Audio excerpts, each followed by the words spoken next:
Unknown number किंवा अनोळखी नंबरवरून तुम्हाला जर व्हिडिओ कॉल येत असतील तर सावधान. असे कॉल फक्त तुमचं बँक अकाउंटच खाली करत नाही, तर ते तुमचा जीव जाईल अशा पद्धतीनं तुमच्याच सेन्सिटिव्ह माहितीचा तुमच्याच विरोधात वापर करत असतात. मित्रांनो, समाजामध्ये डिजिटल अरेस्ट सारख्या अनेक प्रकरणांमध्ये लोकांनी आत्महत्येसारखी टोकाची पावलं उचलल्याची अनेक उदाहरणं आपल्याला बघायला मिळतात. तर काय आहे डिजिटल अरेस्ट, कशी असते डिजिटल अरेस्ट आणि कोण करतं डिजिटल अरेस्ट? मित्रांनो, डिजिटल अरेस्ट ही एक टर्मिनॉलॉजी आहे. असा कोणताही शब्दप्रयोग की कायदेशीररित्या इतर ठिकाणी कुठेही अस्तित्वात नाही.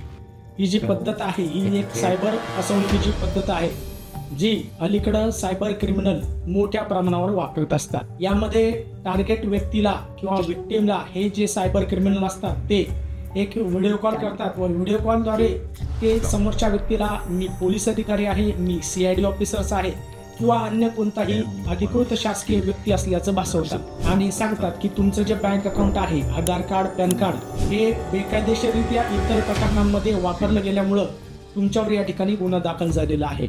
अशा पद्धतीनं ते बतावणी करून तुमच्यावर या ठिकाणी आम्ही 24 तास तुम्हाला या ठिकाणी डिजिटली अरेस्ट करून ठेवत आहोत. तुम्हाला आमच्या परवानगीशिवाय कोणतीही कार्यवाही किंवा कोणतीही कृती करता येणार नाही. अशा पद्धतीने हे लोक तुमची फसवणूक करतात. प्रत्यक्षामध्ये कायदेशीर पद्धतीने काम करणारी कोणतीही यंत्रणा, पोलीस यंत्रणा असा कोणताही व्हिडिओ कॉल तुम्हाला कधीच करत नाही किंवा धमकीचा कॉल देखील कधीच करत नाहीत. तर अशा कॉलपासून सावधान राहा. मित्रांनो, अशाच प्रकारे डिजिटल अरेस्ट झालेली अनामिका नावाची मुलगी जी शिकण्यासाठी चंद्रपूरवरून नागपूरकडे आलेली होती, त्याच दरम्यान तिच्या कॉलेजने 96,000 रुपये तिच्या स्कॉलरशिपचे तिच्या अकाउंटवर जमा केलेले होते. या दरम्यान तिला एक व्हिडिओ कॉल येतो आणि व्हिडिओ कॉल मध्ये असणारा व्यक्ती सांगतो की मी CID ऑफिसर आहे आणि त्याचं जे बॅकग्राऊंड असतं ते देखील त्या CID ऑफिस सारखंच अधिकृत असल्याचं त्या मुलीला दिसतं. या ठिकाणी भीतीमुळे आणि या स्कॅम विषयी, डिजिटल अरेस्ट या प्रकरणाविषयी ती अवेअर नसल्यामुळं ती देखील या स्कॅमला बळी पडते. मित्रांनो, सर्वात शेवटी तिचं बँक अकाउंट आपल्याला फ्रीज करावं लागणार आहे अशी बतावणी करून ते तिच्या बँकेतून 96,000 रुपये जे की तिला कॉलेजने स्कॉलरशिपसाठी दिलेले होते ते देखील लंपास करतात. आणि जेव्हा तिला कळतं की आपल्यासोबत एक स्कॅम झालेला आहे, ती तात्काळ पोलीस स्टेशनला येते. मित्रांनो, विश्वास बसणार नाही.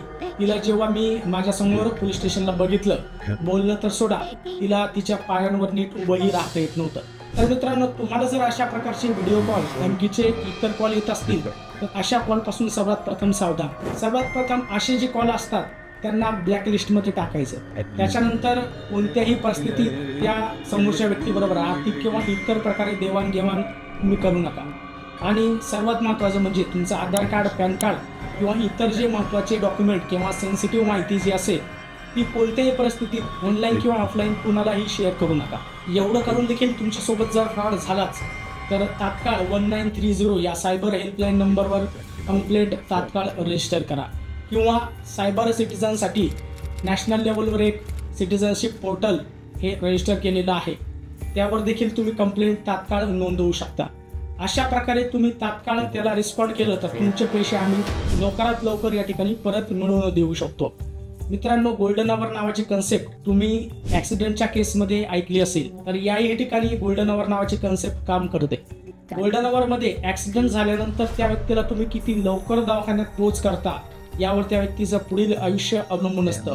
त्याचप्रमाणे सायबर फ्रॉड झाल्यानंतर तुम्ही किती लवकर कंप्लेंट रजिस्टर करता यावर तुमचे पैसे मिळण्याची संभावना किंवा टक्केवारी ठरलेली असते. त्यामुळे लवकरात लवकर तुमची कंप्लेंट रजिस्टर करा. आणि मित्रांनो, सायबर क्राईम विरुद्ध महाराष्ट्र सरकारने जी फाईट करण्यासाठी जी अवेअरनेस मोहीम हाती घेतलेली आहे त्याचाच एक भाग म्हणून मी पोलीस उपनिरीक्षक Krishna Kewade, cyber crime department, Nagpur शहर, सर्वांचे या सायबर वेब सिरीज मध्ये स्वागत करतो. मित्रांनो, सावधान राहा. तुम्ही स्वतः व समाजाला सुरक्षित ठेवा. महाराष्ट्र पोलीस सदैव तुमच्या सोबत आहे. जय हिंद, जय महाराष्ट्र.